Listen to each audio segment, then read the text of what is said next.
versículo 21. Cleuzinha, glória a Deus. Que bom que você está aqui conosco. Jesus é bom. Paz Lourdes, sentou aí também, glória a Deus. Calor, né, minhas irmãs? Não é fácil, o negócio tá fervendo. Por isso que a gente precisa de Jesus, porque o inferno não deve ser legal, não. Ai, Jesus amado, por isso que a gente tem que agarrar em Jesus, como diziam os goianos. Agarrar em Jesus, para nós não ir pro inferno, porque lá não deve ser muito bom, não. Deve ser bem quente. Aninha, graça e paz, tudo bem? Maria, tá trabalhando, graças a Deus. Vamos lá, gente, então, Êxodo, capítulo 12, a partir do versículo 21, nós vamos ler mais um trecho e continuar, né, no entendimento. Eu espero que vocês tenham, quem não participou da última aula, tenha pego aí o PDF, tenha dado uma lida, para a gente poder dar continuidade e compreender, né, o que o texto está dizendo a partir da última aula, que faz 15 dias, né? Semana passada foi feriado, a gente teve um compromisso, um aniversário, e aí não pude dar aula, e então faz 15 dias que a gente teve a aula sobre Êxodo 12, sobre essa questão da instituição da Páscoa, o que ela seria, o que ela representaria, e como Deus estava pedindo para que o seu povo fizesse isso, né? Então era primeiro um ensino do próprio Deus a Moisés de como seriam os preparativos da Páscoa, o que eles deveriam fazer para que a morte, né, o anjo da morte não destruísse, não matasse os primogênitos na casa dos israelitas também. Então houve esse livramento, né, o Senhor ensinando sobre esse livramento. E agora sim a gente vai entrar na 10ª praga, que é a praga dos primogênitos. Deus mais uma vez, né, agora de forma final, é a sua cartada final a respeito de vencer, né, principados e potestades, de vencer todos os domínios, de vencer todos os deuses do Egito, né? Então o Senhor, ele fez isso para mostrar e provar que ele é Deus sobre todos os outros deuses de letra minúscula, que se dizem Deus, mas não são. São madeiras, são pedras, são ouro, prata, qualquer outra coisa, menos Deus. O nosso Deus, ele é o único Deus que existe sobre toda a terra. Então, Êxodo capítulo 12, versículo 21, vai dizer assim para nós. Então, Moisés convocou todas as autoridades de Israel e lhes disse: escolham um cordeiro ou um cabrito para cada família. Sacrifiquem-no para celebrar a Páscoa.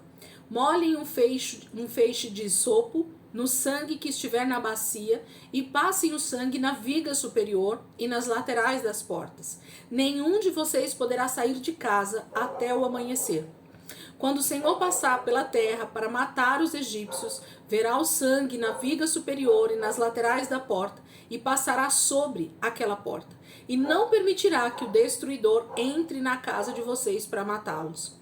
Obedeçam a essa instrução como decreto perpétuo para vocês e para os seus descendentes. Quando entrarem na terra que o Senhor prometeu dar a vocês, celebrem essa cerimônia.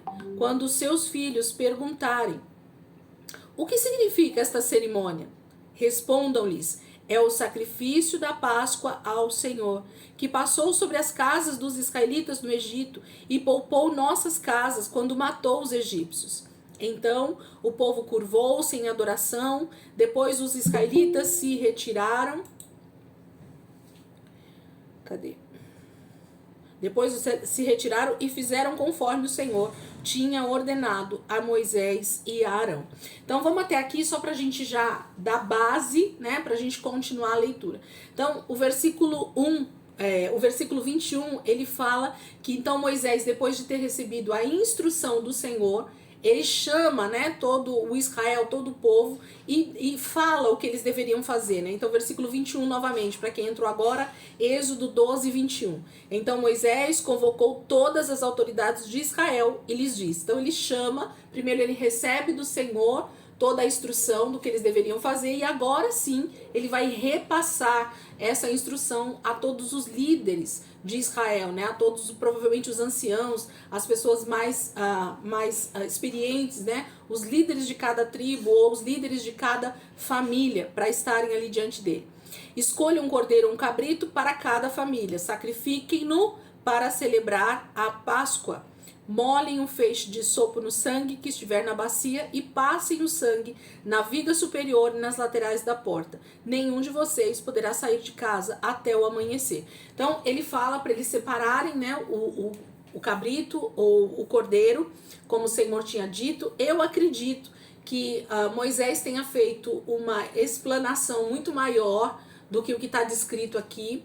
Por que eu digo isso? Porque como o Senhor falou com ele detalhadamente no capítulo 12, a partir do versículo 1, ele deve ter passado isso também de forma muito detalhada. Mas na hora de passar para a escrita, né, na hora que ele foi escrever aqui esse texto, ele acabou resumindo, porque ele já tem a instrução que o Senhor deu nos primeiros versículos do capítulo 12. Então ele se atém a falar o mínimo aqui, porque ele já tinha passado todas as instruções para o povo de Israel. Mas com certeza ele foi falando ponto a ponto do que eles deveriam fazer, o animal de 1 ano e tudo mais. Então com certeza ele falou todos esses detalhes.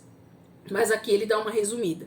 Quando ele diz isso, ele fala sobre molhar o feixe, né? Pegar uma planta, que não só aqui, mas em outros textos a gente vai ver o isopo sendo usado. É um ramo de, para mim parece uma flor, na verdade, lilás, e é um ramo bem fechadinho, com folhas e essas florzinhas, e era dessa planta que Deus estava falando aqui, que ela nasce ali naquela região do Oriente Médio. E eles deveriam pegar o feixe dessa planta, molhar da bacia e passar então na viga superior da porta e nas laterais. Lembrando que cada animal ele foi sacrificado na porta da casa, tá? Então cada família pegou lá seu cabrito, guardou ele por 3 a 4 dias lá, né, que é a recomendação, e quando eles fossem sacrificar, isso era feito na porta da casa, né, do lado de fora ali da casa. Por isso que o sangue não precisava ser passado na parte de baixo da porta, e sim só nas laterais e na viga superior. Eu acredito que o próprio sangue ali no chão daquela casa já tinha a sua representação, né? Na terra, no solo ali tinha o sangue também do cordeiro derramado. Então não era só na bacia. Da bacia era o que eles conseguiam pegar no momento que eles estão tirando o sangue do animal para assá-lo, né? Esse momento de tirar o sangue do animal através do pescoço, provavelmente, era o momento em que eles estavam ali na porta da casa fazendo isso. Nessa bacia, então, tinha o sangue que tinha sido derramado, e era esse sangue, então, que eles passam na viga superior e nas laterais da porta. Então o sinal deveria estar em toda a entrada da casa, né? Na entrada de cada uma das casas onde o sacrifício foi feito.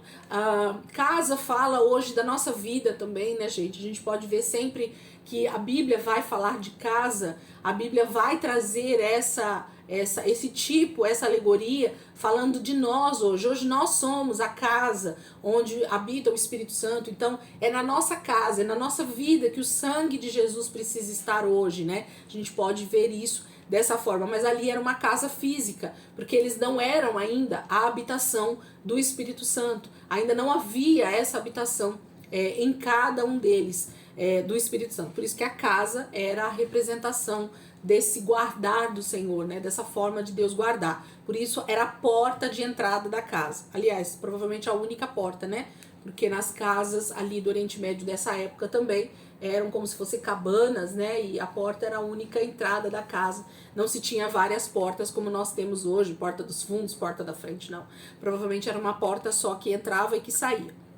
Então ele pede para molhar e passar nos umbrais da porta. E não era para ninguém sair de dentro da casa até amanhecer, até acabar, né, esse processo da 10ª praga. Versículo 23. Quando o Senhor passar pela terra para matar os egípcios, verá o sangue na viga superior e nas laterais da porta, e passará sobre aquela porta, e não permitirá que o destruidor entre na casa de vocês para matá-los. Então, era o sinal que era necessário para que o anjo destruidor ele viesse e passasse e não entrasse para matar os primogênitos de Israel. Então era a única maneira deles serem guardados pelo Senhor, desse anjo que estaria indo para cumprir o mandado do Senhor, né?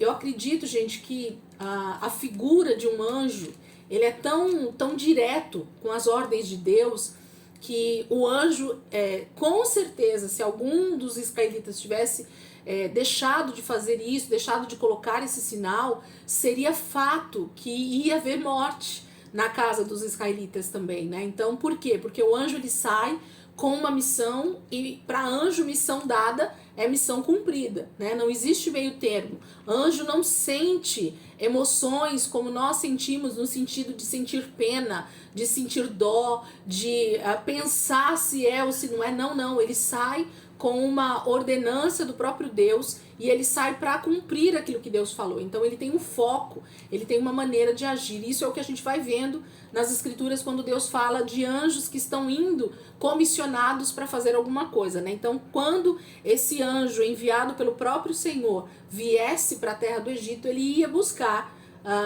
os primogênitos de todas as casas e só não entraria onde o sinal estivesse posto. Então era a necessidade, né?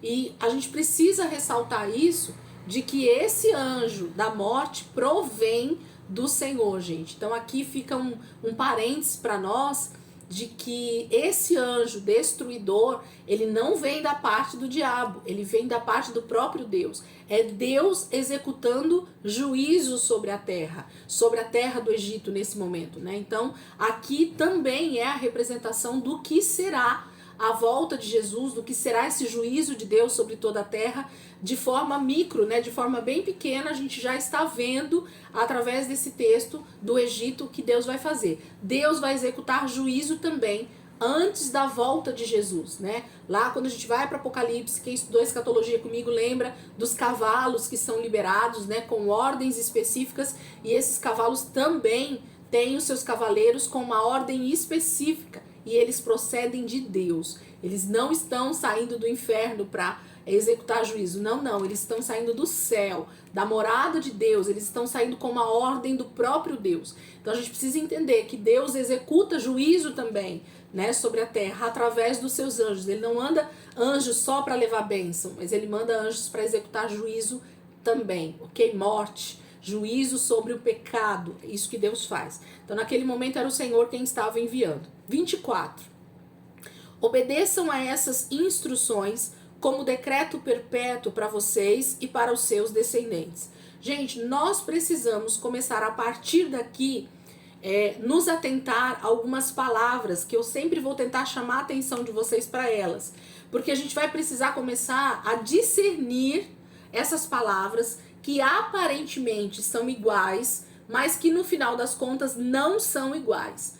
O que você está querendo dizer com isso, Elisângela? Por exemplo, aqui a palavra instruções é uma palavra usada no hebraico para a palavra estatuto, tá? Então, o que é estatuto? Eu vou até pegar aqui, depois eu vou passar essa relação para vocês, do hebraico e do português, o que significa, e a gente vai, a partir dessa leitura de hoje, começar a ver muito essas palavras sendo usadas. Mas se a gente não discernir qual é a palavra no original do hebraico, às vezes a gente não entende o texto como deveria entender, porque a gente não olhou o original. Porque as traduções acabam trazendo uma mesma palavra, às vezes, com vários sentidos, ou o contrário, eles pegam a mesma palavra que deveria ser escrita da mesma forma, o sentido, e eles mudam a palavra no português, e isso traz um pouco de confusão para o nosso entendimento do texto bíblico. Não há problema nisso, nas traduções, não tem problema. Nós só precisamos, então, quando a gente vai fazer estudos, dar uma olhadinha no original para ver o que a palavra realmente está dizendo naquele texto, para conseguir entender o que Deus está falando. Fica bem mais fácil, bem mais simples. Então, a primeira palavra aí que é instruções, se você quiser grifar ou fazer um círculo ou anotar fora aí da sua Bíblia, se você não tem o costume de riscar como eu queria que você colocasse a palavra instruções aí, ou como que tá o versículo de vocês aí, gente? Quem não tá com a NVI, como tá esse versículo 24? Por favor, o 24, como tá o texto de vocês aí? 12, 24. Lembrem-se que essas instruções são uma lei que você e seus descendentes deverão cumprir para sempre. Isso. Então você já vê que no lugar do decreto aqui do meu, no da Daiane tá lei, né? No lugar das instruções tá instruções também. Mas no lugar de decreto perpétuo, no dela já está lei, né? Então muda um pouquinho. Você vê que Deus está falando sobre algo e a gente precisa estar atento sobre isso. Ô Dai, você viu aí o WhatsApp, a mensagem que eu mandei falando nisso? Eu tô sem água aqui. Eu esqueci de trazer água. Pede pra Manu trazer pra mim, por favor. Senão daqui a pouco eu vou começar a tossir aqui. Então, essa palavra instruções, quem mais quer ler a versão aí que não tiver igual a nossa? Que essa palavra instruções tiver outra palavra. Pode falar. É que tá dando microfonia porque vocês estão um do ladinho do outro aí, casal 20. Mas pode ler, pastor. Se quiser, pastor, pode ler.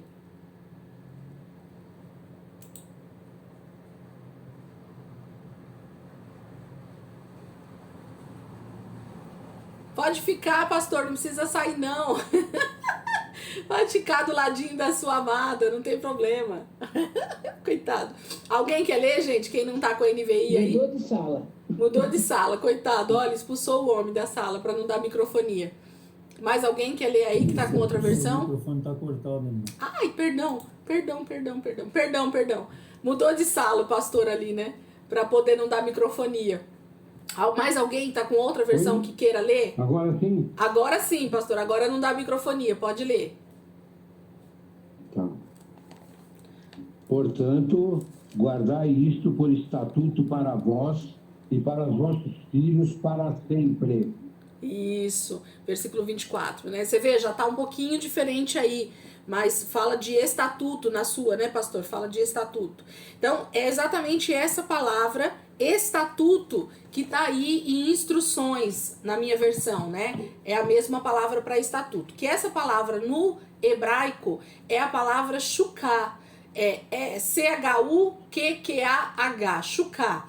Depois eu vou colocar, são 5 palavras diferentes que a gente vai ver muito na lei aqui de Moisés, no Pentateuco, então a gente precisa conhecer essas palavras para saber o que realmente o texto está dizendo. E essa palavra estatuto, que está aparecendo aqui, que em instruções, em decreto, né, algumas versões têm outras palavras, essa palavra estatuto, ou a palavra shuká no hebraico, ela quer dizer ordenança, limite, lei ou algo prescrito. Então é esses significados que a gente vai precisar sempre se atentar. Então essa palavra no hebraico, shuká, ela quer dizer ordenança, obrigada filha, ordenança, limite, lei e algo prescrito, tá? Então esse vai ser o significado dessa palavra. Então se a gente voltar lá pro texto, então vai estar escrito assim, ó, obedeçam a essas ordenanças ou a esses limites, tô traduzindo aqui pra gente entender o texto lá, tá? Ou algo que está prescrito para vocês. Sabe a receita do médico que tá prescrita pra gente tomar? A gente precisa tomar a receita como o médico prescreveu, porque senão provavelmente a gente não vai ter o resultado que a gente quer a respeito daquela enfermidade, aquela doença, né? O médico prescreveu uma receita, a gente tem que seguir aquilo que está prescrito, ok? Então, é isso que Deus está dizendo com a palavra shuká aqui no hebraico, tá? Então, obedeçam a essas shuká, que significa o quê? Ordenança, a esse limite, a esse algo que está prescrito. Como que eu devo obedecer? Como decreto perpétuo, como lei perpétua, né? Quem aí tá chamando alguém? Alguém clicou ali? Não? Então, ele está dizendo para a gente obedecer dessa forma, como um decreto perpétuo essas instruções, ou esse estatuto, né? Para vocês e para os seus descendentes. Então, de novo, gente, eu vou lembrar. Todas as vezes que Deus fala que é um decreto perpétuo, é porque isso jamais, a partir de agora, deverá parar de ser feito, ok? Todas as vezes que Deus usa no texto bíblico, principalmente no Velho Testamento, a palavra decreto perpétuo, faça isso de forma para sempre. Esse é o que Deus está dizendo, que não muda, não vai mudar, independente da época, independente da descendência, independente da época em que eles estão, em que Israel está. Isso é um decreto perpétuo, é algo prescrito por Deus para ser seguido até a volta de Jesus, tá bom? Então é algo que deveria ser feito para sempre, até Jesus voltar, para vocês e para os seus descendentes. Então era para passar de pai para filho, era para passar de forma familiar, de um para o outro, para que eles não se esquecessem disso. E aí no 25 diz assim: quando entrarem na terra que o Senhor prometeu dar a vocês, celebrem essa cerimônia. Então, Deus já está dizendo assim: vocês estão saindo hoje do Egito, que é o texto do capítulo 12, né, a respeito dessa morte dos primogênitos, e é aqui que eles vão ser libertos, é aqui que eles vão ser liberados do Egito. E Deus está dizendo assim: essa forma de celebrar a Páscoa deve acontecer para sempre, de ano em ano, né? Na mesma época vocês vão celebrar essa festa. Lembrando a palavra celebrar aqui, ok? É uma celebração, é uma festa que deve ser feita mesmo, porque eles estão celebrando a libertação deles do cativeiro do Egito, do cativeiro do inimigo, né? É disso que Deus está falando. Essa é a celebração da morte do Cordeiro pela libertação de Israel. E hoje nós celebramos da mesma forma o Cordeiro mudo que foi morto lá na cruz do Calvário. É a mesma coisa. Então eles não deveriam deixar de celebrar essa festa ano após ano, sem esquecer da época e do momento certo de fazer isso, ok? Então eles deveriam celebrar essa festa. 26. Aí, quando seus filhos perguntarem o que significa esta cerimônia, então você concorda que as crianças vão nascendo, as crianças vão crescendo no meio deles, eles já estariam na terra prometida, é isso que Deus acreditava que ia acontecer, ok? Eles iam sair do Egito e em poucos dias, em pouco tempo, eles já estariam na terra prometida, e quando fosse no próximo ano, eles já começariam a celebrar essa festa na terra prometida. Então o que Deus está dizendo aqui era nesse propósito, de que no ano seguinte, no mesmo mês de Nissan, eles já teriam tomado posse da terra prometida e estariam celebrando a festa da Páscoa já dentro das terras de Canaã. Essa era a expectativa de Deus para eles. E aí a hora que seus filhos forem nascendo e forem crescendo, e eles perguntarem assim: que festa é essa que nós estamos celebrando nessa época do ano? O que significa essa festa? Aí é para eles responderem, né? Versículo 27. Responda-lhes: é o sacrifício da Páscoa ao Senhor, que passou sobre as casas dos israelitas no Egito e poupou nossas casas quando matou os egípcios. Então, a resposta que os pais deveriam dar para os filhos a partir desse momento, cada ano que eles celebrassem a Páscoa e que alguma criança que já começasse a entender, perguntasse o que significava aquela festa, essa era a resposta que os israelitas deveriam dar para os seus filhos. Presta atenção na resposta aí, é o sacrifício da Páscoa ao Senhor. Então, esse é o sacrifício que tem que ser feito da Páscoa, da saída, né? Páscoa significa essa passagem da morte para a vida, da escravidão. A palavra Pessa, né? Páscoa, no original hebraico é Pessa, que significa passagem, né? Passagem de um estado para o outro, passagem de escravo para livre, passagem de morador do Egito para morador de Canaã, passagem de um estado de morte para o estado de vida. Então é isso que significa Páscoa, passagem, Pessa, ok? Essa passagem de vida, de morte para vida, é a principal. Então todas as vezes que os filhos perguntarem, vocês vão dizer: é o sacrifício da Páscoa ao Senhor, que passou sobre as casas dos israelitas no Egito e poupou nossas casas quando matou os egípcios. Então era para lembrar que o juízo de Deus havia acontecido no Egito,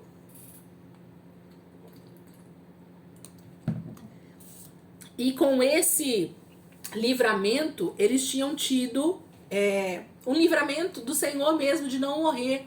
Porque, gente, lembra aqui comigo, deixa eu fazer um adendo aqui novamente. Israel era santo para ser salvo por Deus nesse momento? Lembra, eu já fiz essa pergunta algumas vezes.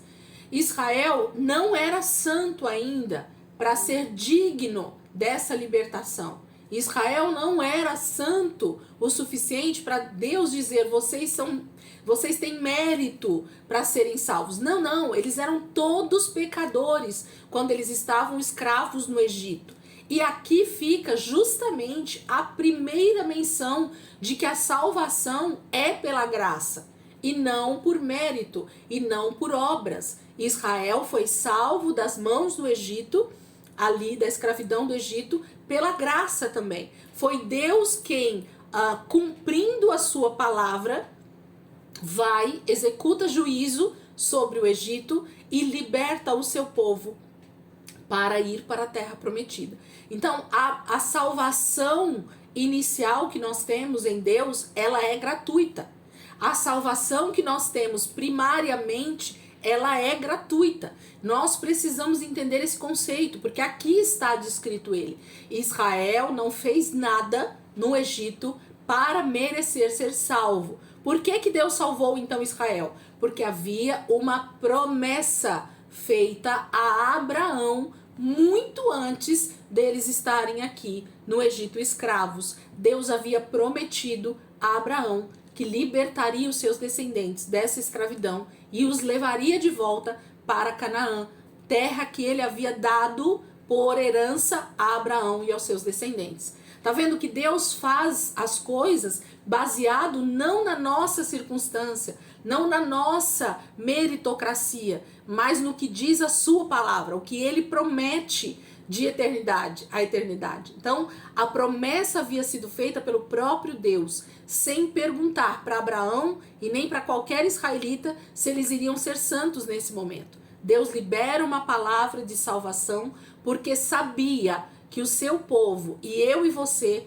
não tínhamos condições de sermos salvos pelos nossos méritos. Não haveria condições de nós nos salvarmos a nós mesmos por causa da natureza de pecado, ok? Então, aqui já tem uma profundidade de entendimento a respeito de salvação tremenda. Deus está fazendo isso pela graça. A graça já está aparecendo no Velho Testamento desde Gênesis. Nós vimos bastante isso lá nos textos. Eu falei com vocês sobre isso, ok? Então, a graça de Deus já está aparecendo desde o Velho Testamento, onde Deus salva o seu povo, não porque eles merecem, mas porque Deus prometeu que iria salvá-los. Assim continua até os dias de hoje, ok? Então, ele diz isso para o seu povo para falar para os filhos, né? É o sacrifício da Páscoa ao Senhor, que passou sobre a casa dos israelitas no Egito e poupou nossas casas quando matou os egípcios. Então, o povo curvou-se em adoração. Depois os israelitas se retiraram e fizeram conforme o Senhor tinha ordenado a Moisés e Arão. Então aqui nesse momento eles adoram a Deus, né, se prostram em adoração, porque eles entendem que eles estão sendo libertos, eles vão ser, né, libertos porque Deus os ama, porque Deus fez uma promessa ao pai Abraão. Então a convicção de que não eram merecedores disso, a gente se inclina em adoração, quando a gente compreende a graça de Deus sobre nós, nos livrando, nos levando à salvação quando nós ainda éramos pecadores. Isso traz uma consciência de que eu não merecia, mas Deus me ama. Esse é o conceito de amor de Deus, né? Ainda que eu não mereça, Ele me ama, Ele deseja estar comigo. Alguém quer falar? Eu ouvi um tique aí. Esse adoraram aqui pode ser também a tradução que obedeceram?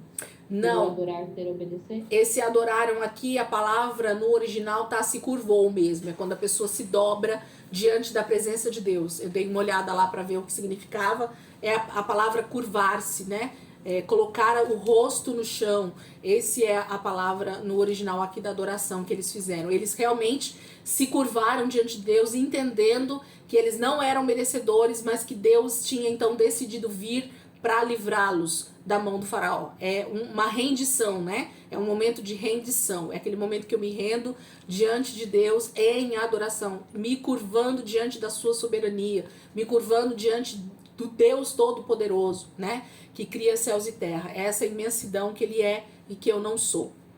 Esse é o sentido aqui. Então aí eles saem e vão preparar essa Páscoa. Por isso que eu falei para vocês que provavelmente Moisés falou com mais detalhes a respeito da preparação da Páscoa para eles, mas quando ele descreve aqui no texto, ele fala resumidamente porque ele já tinha escrito toda a descrição para nós a partir do versículo 1 até o versículo 20, tá? Então por isso que ele não repete aqui nesse momento a descrição toda do que eles deveriam fazer com o cordeiro, separar por 4 dias e todo esse ritual que deveria ser feito. 29, gente. Vamos ler mais um trecho agora eu vou seguir um pouco mais. Então voltem lá para a Bíblia agora, Êxodo 12, 29, a gente vai continuar a leitura mais um trecho. Então à meia-noite o Senhor matou todos os primogênitos do Egito, desde o filho mais velho do faraó, herdeiro do trono, até o filho mais velho do prisioneiro que estava no calabouço, e também todas as primeiras crias do gado. No meio da noite, o faraó, todos os seus conselheiros e todos os egípcios se levantaram, e houve grande pranto no Egito, pois não havia casa que não tivesse um morto. Naquela mesma noite, o faraó mandou chamar Moisés e Arão e lhes disse: saiam imediatamente do meio do meu povo, vocês e os israelitas. Vão prestar culto ao Senhor como vocês pediram. Levem os seus rebanhos como tinham dito e abençoem a mim também. Os egípcios pressionavam o povo para que apressassem em sair do país, dizendo: todos nós morreremos. Então o povo tomou a massa de pão ainda sem fermento e a carregou nos ombros, nas amassadeiras embrulhadas em suas roupas. Os israelitas obedeceram à ordem de Moisés e pediram aos egípcios objetos de prata e de ouro, bem como roupas. O Senhor concedeu ao povo uma disposição favorável da parte dos egípcios, de modo que lhes davam o que pediam. Assim eles despojaram os egípcios. Os israelitas foram de Ramsés até Sucote. Havia cerca de 600 mil homens a pé, além de mulheres e crianças. Grande multidão de estrangeiros de todo tipo seguiu com eles, além de grandes rebanhos, tanto de bois como de ovelhas e cabras. Com a massa que haviam levado do Egito, fizeram pães sem fermento. A massa não tinha fermentado, pois eles foram expulsos do Egito e não tiveram tempo de preparar comida. Ora, o período que os israelitas viveram no Egito foi de 430 anos. No dia em que se completaram os 430 anos, todos os exércitos do Senhor saíram do Egito.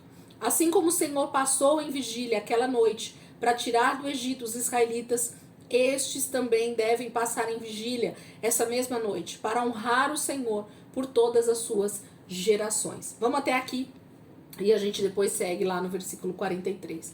Então, a gente começa no versículo 29 agora a execução disso, né? Deus executando a 10ª praga literalmente. E o texto já começa dizendo para nós, então, à meia-noite, o Senhor matou todos os primogênitos do Egito. Gente, essa palavra meia-noite, ela não está aí por acaso. Deus não põe esse horário prescrito aqui na palavra para executar juízo à toa. A palavra meia-noite ou meio-dia, ela tem o propósito de mostrar o ápice tanto da noite, o horário mais escuro, né, ou o pico, né, do horário. Para nós é meia-noite e meio-dia. Meio-dia é o pico do sol, é o pico da claridade, vamos dizer assim, né? E meia-noite é o ápice, é o pico também da escuridão, da noite, né? Do ápice da noite. Vocês podem ver que várias coisas místicas geralmente tem essa questão da meia-noite, né? Quando se fala de trevas, principalmente, de obras das trevas, a gente tem essa questão da meia-noite. Então, Deus precisava executar juízo sobre esse último Deus do Egito, que era o Deus da ressurreição ou da vida que eles acreditavam ali.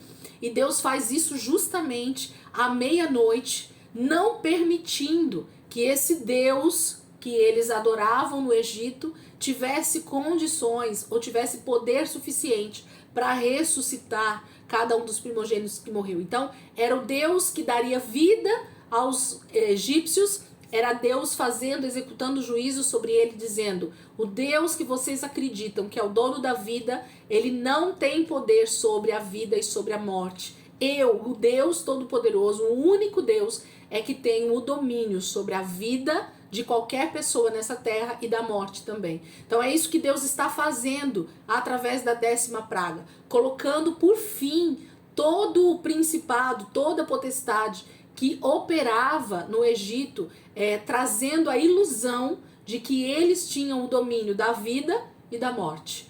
O Império Egípcio foi talvez o mais glorioso, mais suntuoso a respeito da morte, né? Eles tinham toda uma filosofia, e tem até hoje, se for ver, né? Toda uma religião voltada ao pós-morte, né?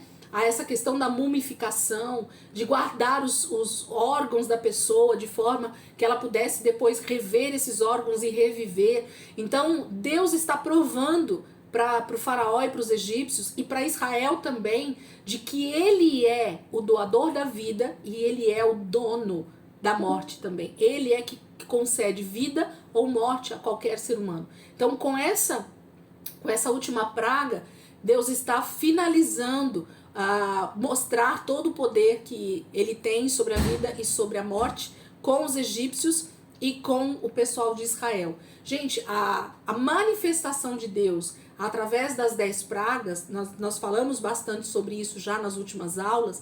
Depois, se você puder dar uma olhadinha de novo nisso, olha para os nomes, olha para cada praga e avalia isso de forma talvez mais minuciosa. Se você não teve tempo ou não conseguiu assistir as aulas direito, olha para isso e vai percebendo a grandiosidade do que Deus está fazendo, mostrando tanto para o povo do Egito, quanto para o povo de Israel, quanto para todas as nações da terra que conheciam a religião egípcia e todos os seus deuses. Deus estava provando que ele era o único Deus sobre todos esses deuses, que todos esses deuses eram falsos, que eles não tinham o poder que eles acreditavam que tinham, né? Então, era Deus vencendo realmente todo o principado e toda a potestade através das 10 pragas. Ele prova para todos os moradores da terra que ele é o único Deus, e ele prova isso em atitudes, né? Mostrando mesmo o seu poder para Israel e para o povo naquela época, ok? Então,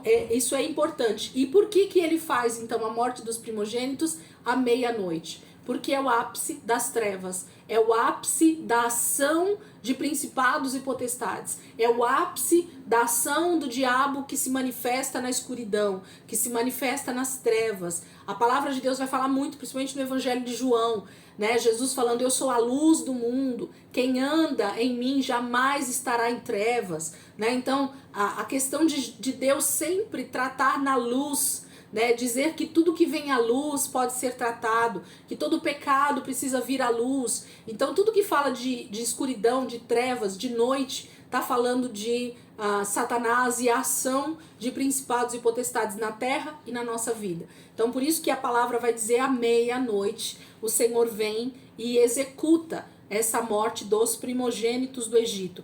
Só que tem um porém, que é muito importante aqui nesse versículo. Olha lá. Então, à meia-noite, o Senhor matou todos os primogênitos do Egito, desde o filho mais velho do faraó, herdeiro do trono, até o filho mais velho do prisioneiro que estava no calabouço. Gente, grifa aí: desde o filho mais velho até o filho mais velho do prisioneiro. Então, Deus está dizendo que a execução de juízo dele não tem a ver com posição financeira, com posição social, com status na sociedade, com quanto de dinheiro você tem, com o lugar que você está morando ou o lugar que você está vivendo, se você é X ou Y, se você é de uma religião ou de outra. Deus está dizendo que não tem distinção diante dele, né? De que a única coisa que iria distinguir alguém de ser morto ou não no Egito nesse momento era o sangue. Fora o sangue, não havia distinção seja rico, seja nobre, seja pobre, seja preso no calabouço, seja filho de servo, seja filha do faraó, quem fosse, todo primogênito seria morto no Egito. Não importasse a posição que ele tivesse, Deus executaria juízo. E não vai ser diferente, gente, nos últimos dias. Deus irá executar juízo sobre a terra antes da volta de Jesus. E na volta de Jesus, sobre qualquer tipo de pessoa. Não importa a posição social, Deus não olha para essas coisas. Deus olha para a nossa posição diante de Cristo. É Cristo quem nos dá o mérito de sermos salvos. Não tem a ver com a minha posição social, ou o país que eu nasci, ou a região que eu estou, ou a posição que eu exerço na religião ou em qualquer outra coisa. Isso fica claro aqui, porque Deus executa juízo no Egito sobre todas as camadas do Egito. Desde o filho mais velho do faraó, que era o herdeiro do trono e que tinha o maior poder naquele momento, até o filho do prisioneiro, da prisioneira, ou da mulher, ou do homem que estava lá no calabouço, que era simplesmente um prisioneiro do Egito, né? Deus vai executar juízo da mesma forma. Então a palavra continua dizendo que até das crias, né, do gado. Então no meio da noite, o faraó, versículo 30, e todos os seus conselheiros e todos os egípcios se levantaram, e houve grande pranto no Egito, pois não havia casa que não tivesse um morto. Então pensa aí todas as casas do Egito onde não tivesse aquela marca do sangue do cordeiro, tinha um morto sendo velado ou sendo visto ali dentro daquela casa. E às vezes até mais de um, né, dentro da casa, porque se existissem 2, 3 famílias morando numa mesma casa e tivessem primogênitos ali dentro daquela família, eles também morreriam. Então todo primogênito no Egito morreu naquele dia, naquela noite. Deus executando juízo sobre todo primogênito. É um pelo outro. Gente, essa parte, ao mesmo tempo que eu queria compreender junto com vocês de forma mais profunda, às vezes eu também tenho um pouco de dificuldade ainda de compreender isso com tanta clareza como eu gostaria, né? Porque a gente pode se perguntar por que Deus mata os primogênitos, né? Essa é a pergunta que talvez você faça, eu faço e qualquer pessoa faz. Mas eu acredito que a palavra está dizendo sim a respeito de uma vida pela outra. Então, assim como todos os filhos de Deus foram mortos a partir de Adão, que era o primogênito, mas que na verdade não é o primogênito, a gente sabe quem é o primogênito de Deus, que é Jesus, né? Jesus é o filho unigênito, Jesus é o filho primogênito de Deus, ok? Mas ele não estava ali no Éden ainda, em vida, em carne e osso, né? Então foi Adão que morreu espiritualmente, foi Adão que Satanás conseguiu matar. Então Deus está agora aqui executando juízo sobre todos os primogênitos que a partir de Cristo também morreram antes de Jesus vir, né? E morrer na cruz por cada um de nós. Então, o que eu quero que vocês tentem imaginar comigo e tentem compreender junto comigo? Pensem que provavelmente Deus tinha em mente a quantidade de pessoas que iria nascer já morto, né, espiritualmente, por causa do pecado de Adão e Eva, é disso que eu tô falando.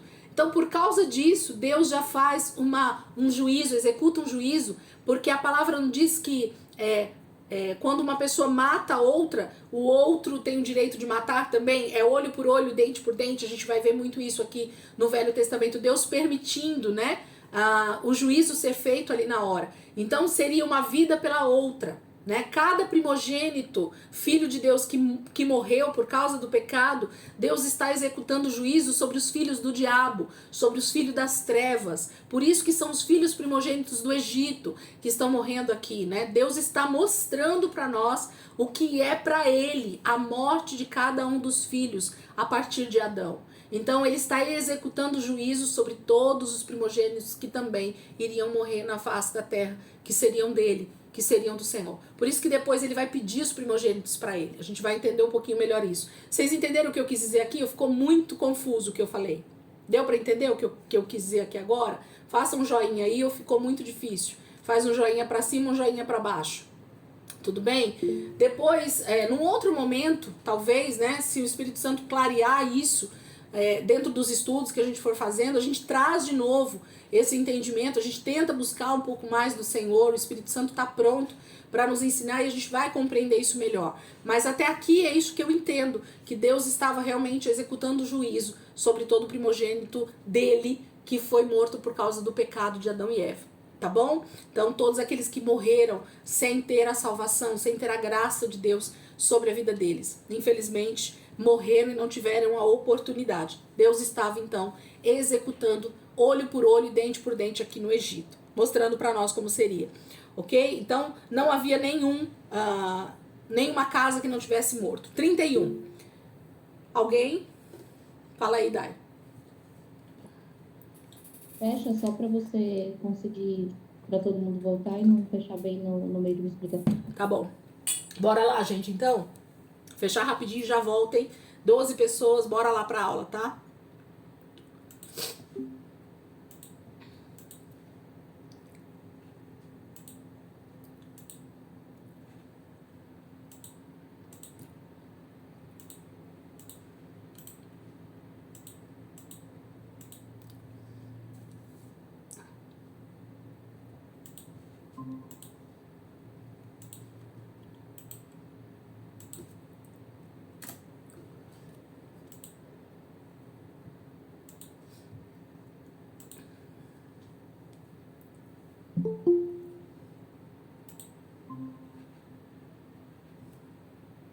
A questão da morte também não tem a ver com os deuses lá, deles acharem que eles é o filho de não sei quem.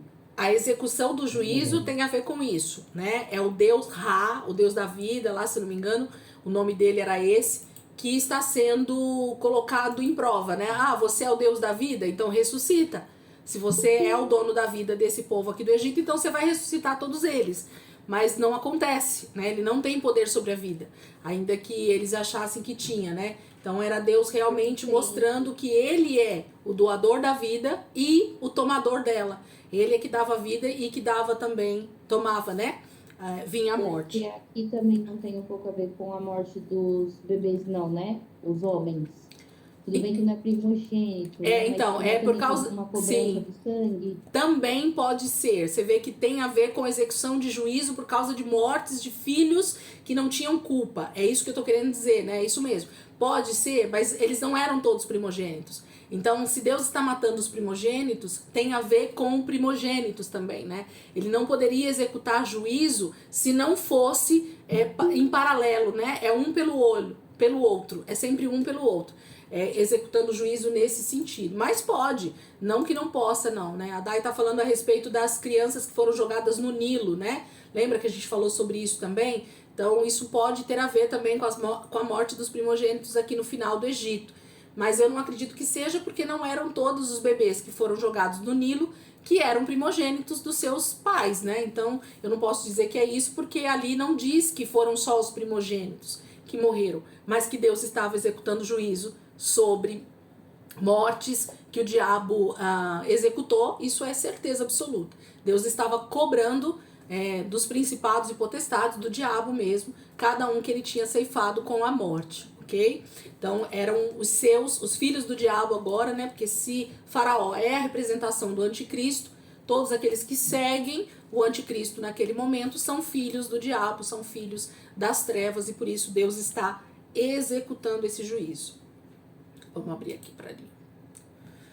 Bora lá, gente? Então, 31 agora, né? Êxodo 12, 31. Vamos lá. Diz assim: naquela mesma noite, o faraó mandou chamar Moisés e Arão e lhes disse: saiam imediatamente do meio do meu povo, vocês e os israelitas. Vão prestar culto ao Senhor, como vocês pediram. Levem os seus rebanhos, como tinham dito, e abençoem a mim também. Então, o faraó está dizendo, no momento que ele percebe que realmente tudo aquilo que Moisés havia dito se cumpriu, e inclusive o pior de todos, né, que foi essa última praga, e eles percebem que a morte realmente é iminente, que se eles não liberarem esse povo agora, todos eles podem vir a morrer, né? Então, Faraó, temendo a sua própria vida, a vida do restante do povo do Egito, ele então chama Moisés e Arão e fala: vão embora, imediatamente. Lembra deles estarem prontos para sair, né? Cajado na mão, sandália nos pés, né? Eles deviam estar prontos para sair depois da Páscoa,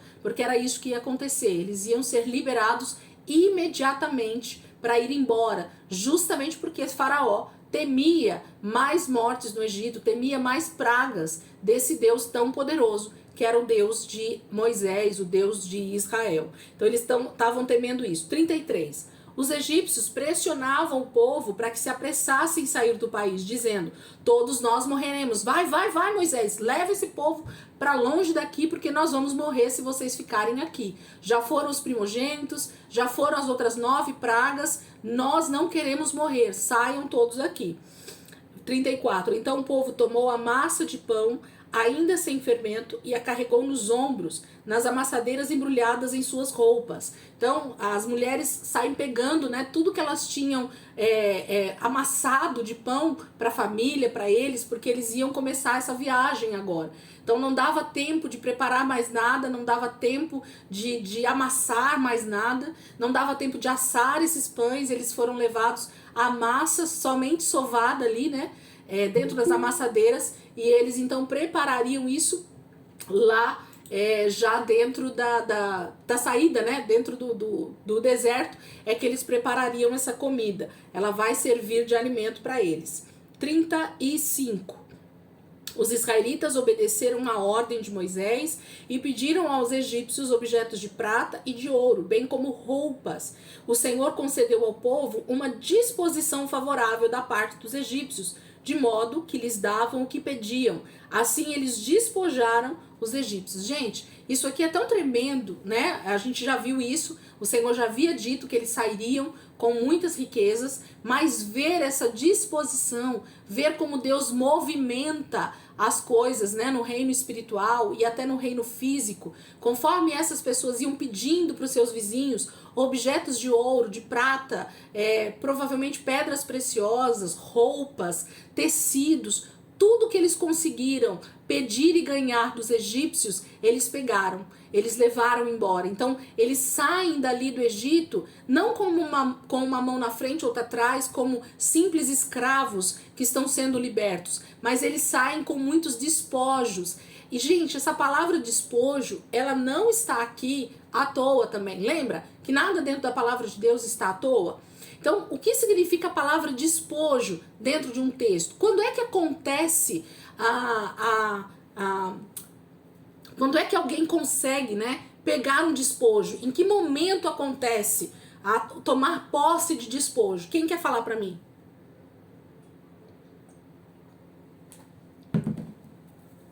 Quando é que alguém pega despojo, gente? Quando vence uma guerra. Exatamente, obrigada, Miguel.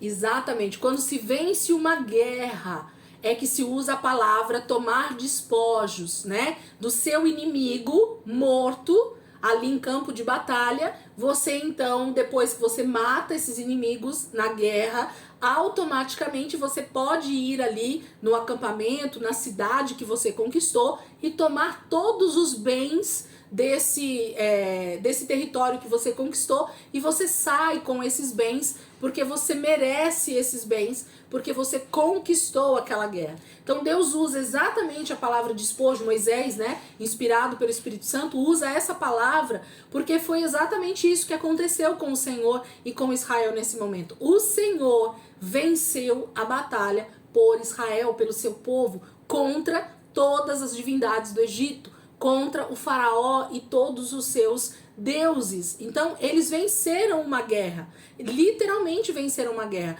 Lembra que eu expliquei para vocês bem no início dessa questão dos deuses, de que nessa época essa questão das guerras estava muito mais ligada à questão de divindades, né, do que de poder, de território, né? Era sempre um deus que aquele rei ou aquele faraó achava que era mais poderoso do que o Deus daquela outra nação, e por achar então que esse Deus era mais poderoso, ele recebia sempre uma mensagem desse Deus, dizendo, olha, pode ir conquistar porque eu sou mais poderoso do que o Deus daquela nação.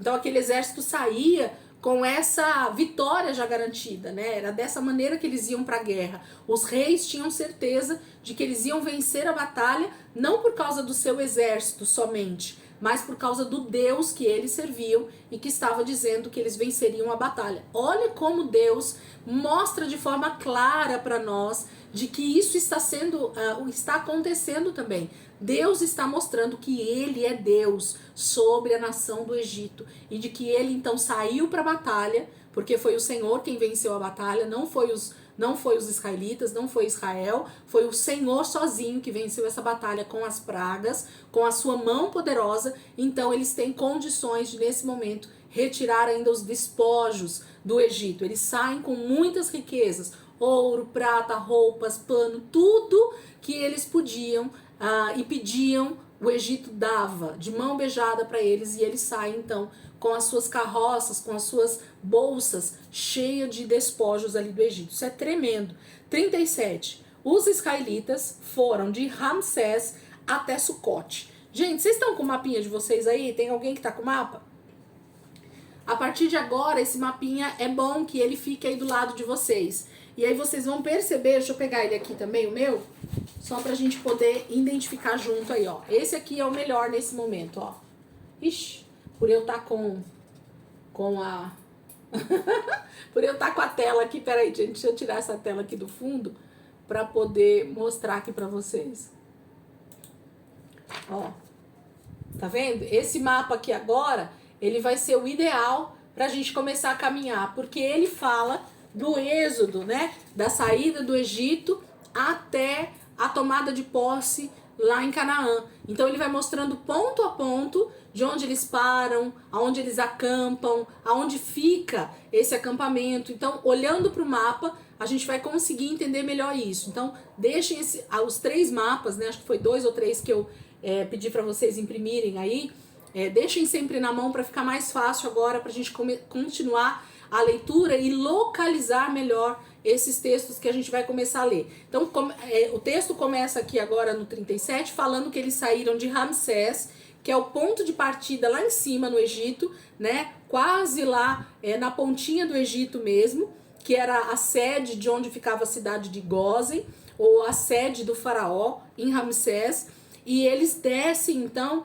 em direção a Sucote, que é o segundo ponto, ali ainda dentro do Egito, que eles param pela primeira vez. Então volta lá para o texto, depois vocês olham lá no mapinha se vocês quiserem. 37. Os israelitas foram de Ramsés até Sucote. Havia cerca de 600.000 homens a pé, além de mulheres e crianças. Grande multidão de estrangeiros de todo tipo seguiam com eles, além de grandes rebanhos, tanto de bois como de ovelhas. Gente, aqui tem 2 coisas muito importantes que a gente precisa já se atentar para entender o texto, como ele vai se desenvolver, e para entender de que não saiu do Egito somente israelitas, ok? Então aqui a gente começa a ver uma graça de Deus diferente, inclusive para a salvação.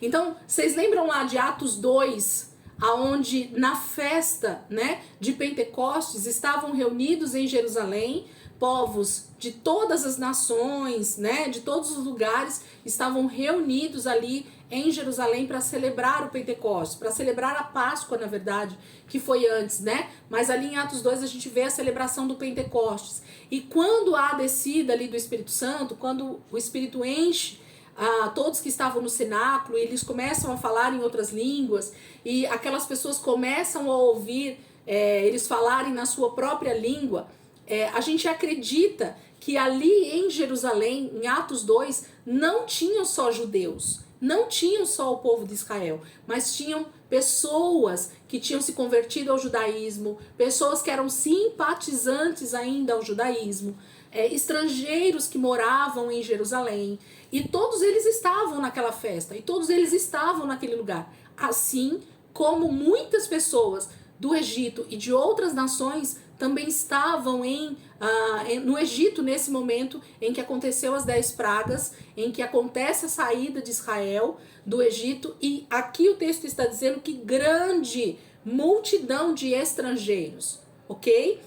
De todo tipo seguiu com eles. Então, nessa caravana de israelitas saindo do Egito, não saíram somente israelitas, ok? Então, já grava isso, grifa isso, põe isso na sua cabeça, de que quando Deus liberta Israel do Egito, saem junto com Israel pessoas de outras nacionalidades, de outras nações que estavam ali no Egito, ou de egípcios, pessoas que eram do Egito, mas que por causa da operação de todos os sinais e milagres que Deus operou, elas também creram no Deus de Israel. Então, o que a gente pode dizer que aconteceu com essa multidão de estrangeiros nesse momento, gente? O que aconteceu com eles?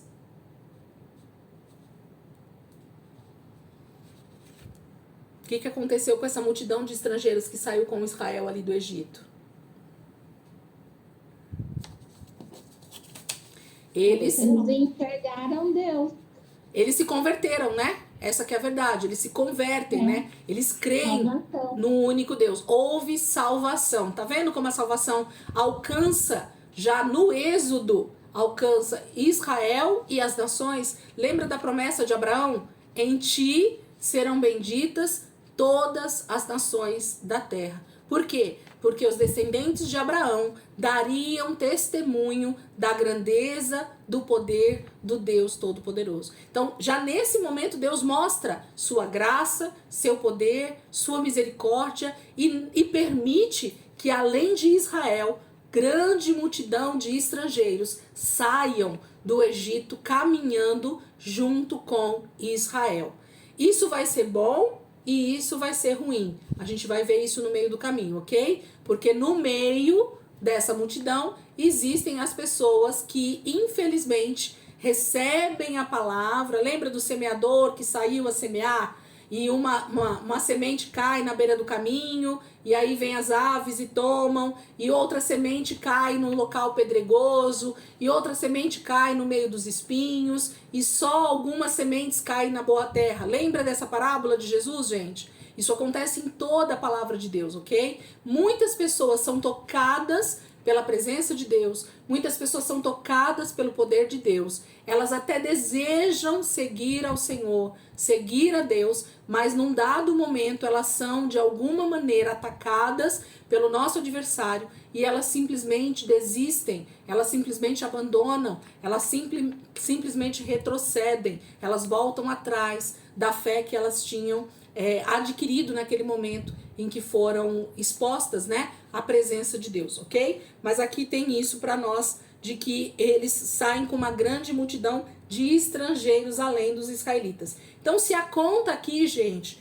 de homens é 600 mil, fora mulheres e crianças e israelitas, e fora isso, tem uma grande multidão de estrangeiros que sai junto com eles. Qual era o número, gente, de pessoas que saíram nesse momento do Egito? Né? Os estudiosos falam em 2 milhões. Eu acredito que tenha sido isso ou até muito mais, tá? Então, a gente pode pôr um número muito grande, com certeza, porque se só de Israel o texto está dizendo 600 mil homens, fora mulheres e crianças, e mais essa grande multidão de estrangeiros, então o número era grandioso. Ô, Renata, que isso, Renata? Fala pro meu irmão aí, em plena aula, aí ficar beijando a mulher. Deixa pra mais tarde, né? Não pode. Tinha que ser o Adil. Eita. Acabei de falar pra ele, a câmera tá aberta. É uma bênção, esse Adil é uma bênção. Glória a Deus. Amém, queridos? Então, a multidão foi enorme que saiu nesse momento lá do Egito. Vamos continuar? Versículo 39. Com a massa que haviam levado do Egito, fizeram pães sem fermento.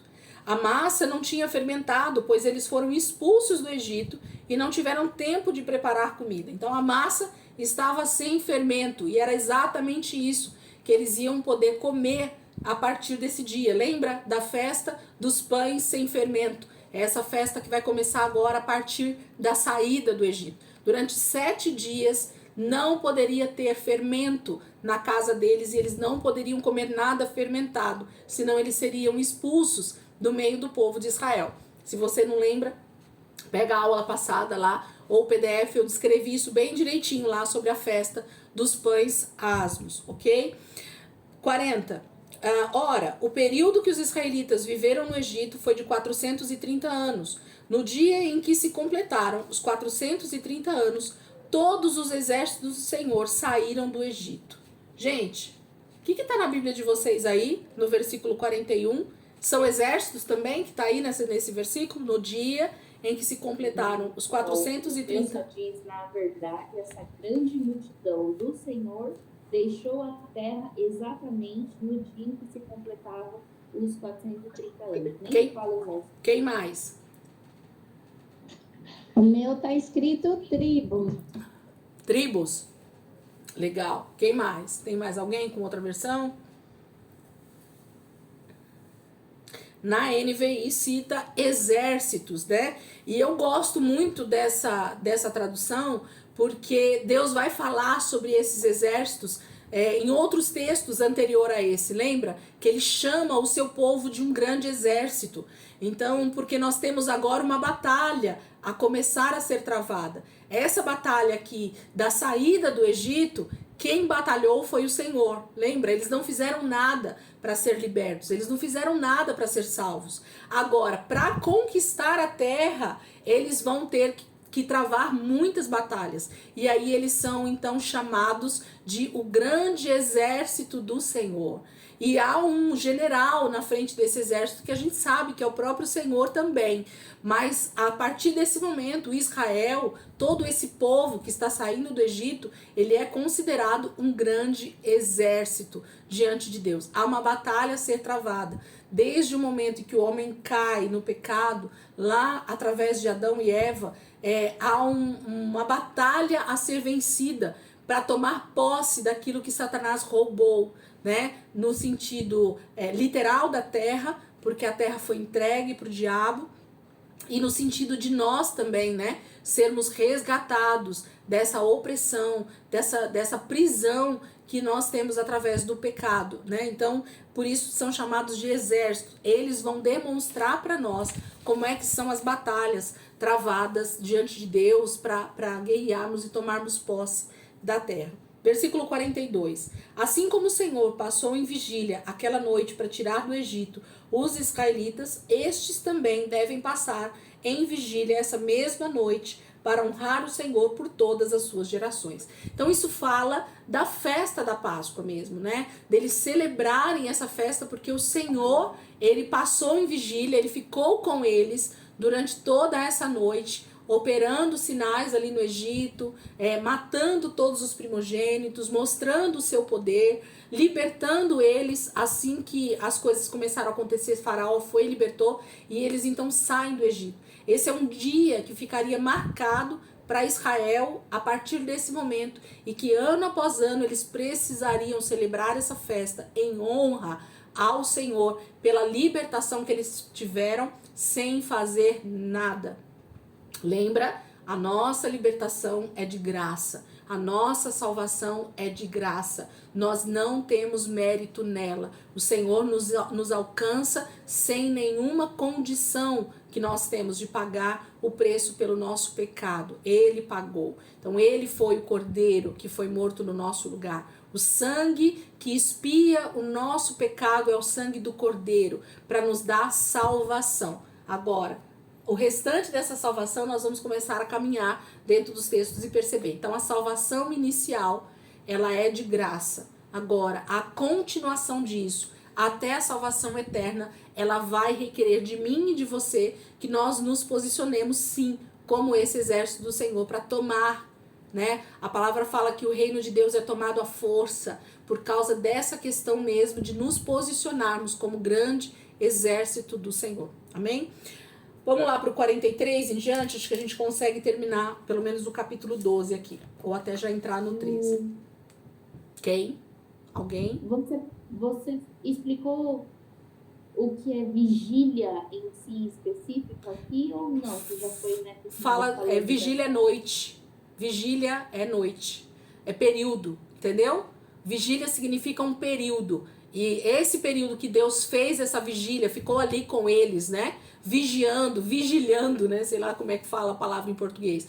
É essa questão de ficar ali de vigia, de ficar junto, durante todo aquele período em que houve trevas, em que houve essa matança dos primogênitos, Deus esteve com eles, né, até que eles fossem libertos. Então, é esse posicionamento de Deus, de não abandonar o seu povo naquele momento. Eles também deveriam manter vigília depois nas festas que eles teriam que celebrar, lembrando dessa noite da libertação. É isso. Vigília fala desse período da noite, ou de um período que eles vão permanecer com o Senhor, tá? Depois, se precisar, a gente pega a palavra original que eu não peguei, mas tem a ver com esse período. Vamos lá pro 43, e aí eu vou ler até o 51 pra gente finalizar a leitura do 12 aqui. Diz assim, ó. Como que tá, na Bíblia de vocês tem separação, tem título, a partir do versículo 43? Tem título? O que tá, Rê, no seu título aí? As leis a respeito da Páscoa. Isso. O que tá aí, Soninha? É isso também? Mesma coisa. Tá. As leis sobre a participação na Páscoa. Isso. Então aqui, gente, para os... As instruções para a Páscoa. As instruções, tá no seu? Ou tem leis? Não, mais instruções para a Páscoa. Mais instruções para a Páscoa. Legal. Na minha Bíblia, aqui na NVI, tá as leis sobre a participação na Páscoa. Então, para os curiosos de plantão, aqui vai uma aula sobre quem pode e quem não pode participar da ceia do Senhor. Aqui está a lei, né, que Deus já deixou para Israel e que, se nós traduzirmos hoje para o nosso tempo, aqui nos dá toda a instrução a respeito de quem pode e quem não pode participar da mesa do Senhor, desse cordeiro que é morto para a salvação, ok? Para celebrar essa Páscoa. Está aqui nessa lei e ela é perpétua também, vamos dizer assim, tá? Então essa lei não deixou de ser vigente para nós hoje, porque ela tem a representação na ceia. 43, vamos lá. Disse o Senhor a Moisés e a Arão: estas são as leis da Páscoa. Então, essa palavra leis aqui, deixa eu ver se eu anotei aqui, versículo 43. Sim, eu anotei. Essa palavra no original é a mesma palavra lá das instruções que a gente leu no versículo 24. É chuká, que é o mesmo significado que eu falei lá para vocês, ó. Chuká significa ordenança, limite, ó. Então aqui Deus está dando um limite, algo prescrito que deveria ser seguido à risca a respeito da Páscoa, de quem poderia comer ou não, de quem poderia participar. Então Deus está dizendo assim, ó: disse o Senhor a Moisés e Arão, estas são as chuká, esses são os limites, essas são as leis, essas são as ordens prescritas, ok? Essa palavra chuká no original da Páscoa. Então, o que são essas prescrições? A primeira prescrição começa aí, ó: nenhum estrangeiro poderá comê-la. Então, a primeira palavra aí já está dizendo: nenhum estrangeiro poderá comê-la. Então, só quem poderia comer aqui nessa lei dada a Israel eram os israelitas. Então, nenhum estrangeiro poderia participar da Páscoa, comer da Páscoa, ok? 44. Então, grava aí que a gente vai falar um pouquinho sobre cada uma delas. O escravo comprado poderá comer da Páscoa, depois de circuncidado. Então, o escravo que fosse comprado a dinheiro por algum israelita, então ele fazia parte agora da sua casa, ele fazia parte da sua família. O escravo, para o israelita, ele é agora alguém da família, ele foi comprado por dinheiro. Então esse escravo, fazendo agora parte da família dos israelitas e sendo circuncidado, porque ele não tinha direito de não ser, já que ele tinha sido comprado como escravo, então para permanecer dentro da casa de um israelita e comer da sua mesa e participar de tudo que ele ia participar, ele precisava ser circuncidado. Então quando eles compravam um escravo homem, automaticamente eles circuncidavam esse escravo homem, ele fazia parte agora da sua família, e a palavra, Deus está dizendo que esse escravo comprado poderá comer da Páscoa depois de circuncidado. Então ele tem que ter o sinal da aliança, ele tem que fazer parte da família. O que houve aí a risada, Reginaldo? Ou Renata, não sei quem foi que riu aí. A Renata ficou fazendo assim, ó. Cortava os coitados tudo. Tem que cortar, não tem jeito. 45. Mas o residente temporário e o trabalhador contratado dela não comerão. Agora tem uma outra questão. Então, o escravo comprado pelo israelita, ele circuncidado poderia participar da Páscoa.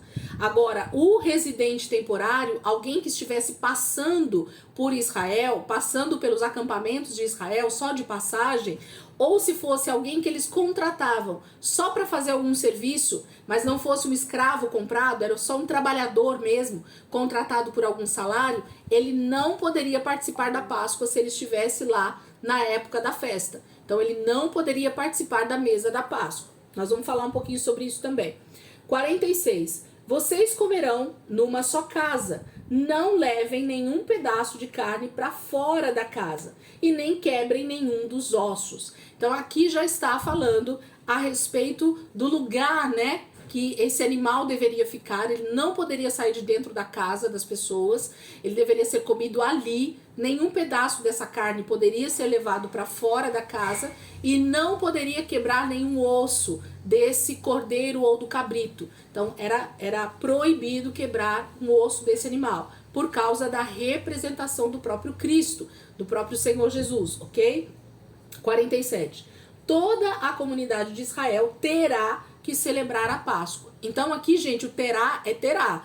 Toda a comunidade de Israel terá que celebrar a Páscoa. Se alguém da comunidade de Israel não participasse da Páscoa, seja na primeira chamada ou fosse na segunda chamada, que eram 30 dias depois, que a gente vai ver isso dentro da lei, eles tinham que ser expulsos.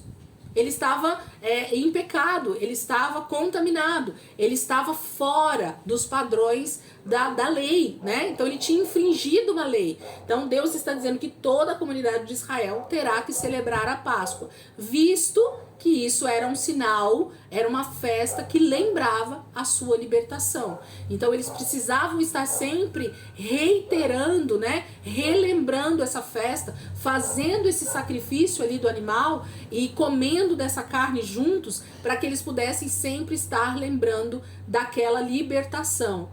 Lembraram de alguma coisa do texto de Corinto, né? Para que fosse um memorial, para que todas as vezes que vocês comerem deste pão e beberem deste cálice, vocês possam lembrar, né, do Senhor até que ele venha. Então, a ceia hoje do Senhor tem a ver com esse memorial, para nós lembrarmos da nossa libertação, que foi pela graça, que nós não tínhamos condições de sermos salvos, do quanto nós éramos pecadores, mas o Senhor nos alcançou. Então, cada vez que a gente compartilha em comunidade, em comunhão com a família de Deus, com a família de Israel, vamos dizer assim, eles tinham essa lembrança desse momento da libertação lá do Egito. Essa é a memória que eles precisavam lembrar. Essa é a passagem, o Pessa, né? A Páscoa que eles precisavam lembrar ano após ano. Então todos teriam que participar, não podia ficar ninguém de fora. 48. Qualquer estrangeiro residente entre vocês que quiser celebrar a Páscoa do Senhor terá que circuncidar todos os do sexo masculino da sua família. Então poderá participar como natural da terra. Nenhum incircunciso poderá participar. A mesma lei se aplicará ao natural da terra e ao estrangeiro residente. Então Deus está dizendo assim: tem alguém que passou a morar no meio de vocês de um ano para o outro, em algum período aí do ano, para que ele possa participar da ceia, vou falar assim para vocês entenderem, né? Ou da Páscoa, essa pessoa precisava, o líder daquela família, precisava ser circuncidado, o homem, né? E todo primogênito daquela casa, todos os homens, né? Minto, primogênito não, todos os homens daquela casa também deveriam ser circuncidados. Porque com esse sinal da circuncisão, aquela família, aquele estrangeiro que estava agora residindo dentro de Canaã, porque era isso que Deus imaginava que ia acontecer, eles já estariam na terra prometida. Essa pessoa que agora passa a morar em Canaã, passa a morar no meio de Israel, ela está se comprometendo com o Deus de Israel, com as leis, com os preceitos de Israel. É disso que está se falando aqui. Então, havia essa necessidade da circuncisão, porque a pessoa precisava mostrar em atitudes que ela agora estava crendo no Deus de Israel, no Deus Todo-Poderoso, e ela iria começar a seguir todas as leis e os preceitos do Senhor. Entendem? Então, poderia participar, desde que essa pessoa, então, se comprometesse e diante da comunidade de Israel fizesse o pacto da aliança, o sinal, né, de que você é um israelita ou é um judeu convertido, vamos dizer assim, que você fez a circuncisão. A circuncisão era o sinal para poder participar da Páscoa, para poder participar dessa mesa do Senhor nesse momento aqui, eles precisavam ser circuncidados. Então, para participar da mesa do Senhor, fica claro para nós de que a pessoa precisa ter um compromisso com o corpo de Cristo, com o próprio Senhor. Não pode ser uma pessoa qualquer que chegue dentro da igreja e diga, eu quero participar da ceia. Entendem que existem limites para isso? Deus está falando que existem leis, né, que precisam ser seguidas justamente por causa da santidade de tudo isso, por causa da questão da santificação mesmo, né? Não pode ser feito as coisas de qualquer maneira. E aí, 50.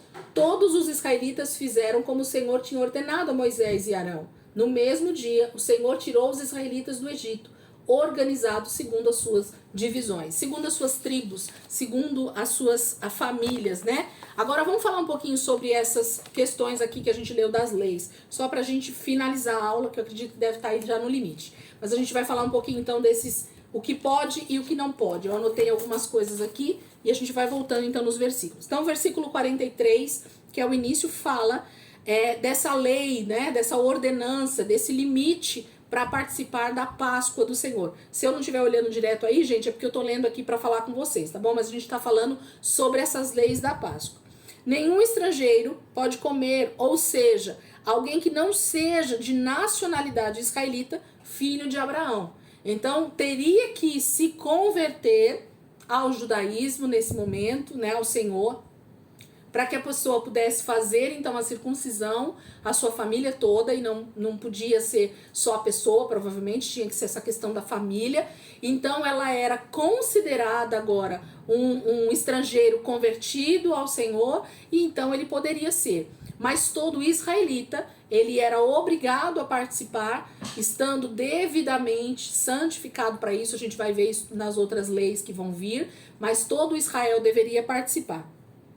O escravo comprado, então poderia também comer, porque ele fazia agora parte da família, porque ele tinha sido comprado, né? Então fala dessa compra do escravo. Isso fala também de gentios que foram comprados, né? Nós somos esses comprados pelo sangue do Senhor, que não fazemos parte da família de DNA, né, de Abraão, do povo de Israel literalmente, da nacionalidade, mas nós somos esses escravos comprados. Nós somos comprados pelo Senhor também, e agora nós fazemos parte dessa família. Por isso que a palavra fala da tal da redenção, né? Entender a redenção fala disso. Eu era escravo, mas o Senhor me comprou para Ele, pagou um preço por mim, e por causa disso, então, eu posso fazer parte dessa família de Deus, né? Eu também faço parte da família de Deus agora. 45. Alguém temporário ou trabalhador contratado não pode comer. Então, uma pessoa que está ali simplesmente de passagem não poderia comer, né? Alguém que não tem compromisso com a família e só trabalha por salário não poderia participar da Páscoa. Então, se fosse uma pessoa só de passagem em Israel, ela não poderia estar nessa celebração. Ela não poderia comer do cordeiro ou do cabrito daquela celebração. Ela não poderia participar. Provavelmente, se ela fizesse isso, ela seria morta por causa do compromisso, da santidade que Deus requeria naquele momento, do comprometimento mesmo, né? Que Deus estava querendo do seu povo. 46, pra gente finalizar aqui.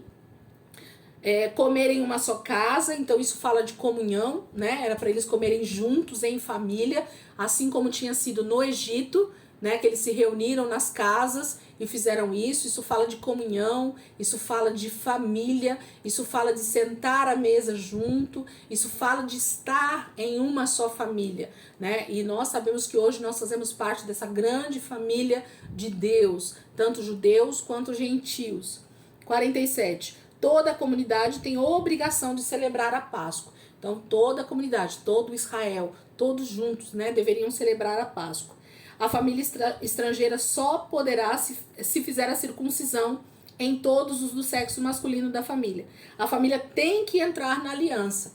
Então, não adianta falar que, eu vou participar, depois eu vejo. Não, não. Você primeiro se compromete com a aliança, de estar aliançado com o Senhor, para depois, então, participar disso, tá bom? Nenhum incircunciso, né, sem aliança de casamento com Deus, né, sendo essa noiva de Cristo, fala lá do sinal da aliança de casamento que Deus faz com Abraão, né, a circuncisão é essa aliança de perpétua que Deus faz com todo o povo de Israel, ok? Então, nós terminamos aqui, todos eles, então, fazem conforme Moisés prescreveu para eles nesse momento, ok? E aí eles saem lá do Egito nesse momento. Amanhã, quinta-feira, a gente volta no capítulo 13, justamente agora com essa consagração, então, dos primogênitos. Agora a gente vai entender essa consagração que Deus vai pedir dos seus filhos, dos filhos de Israel, de todo primogênito ser dele. A gente vai entender um pouquinho sobre isso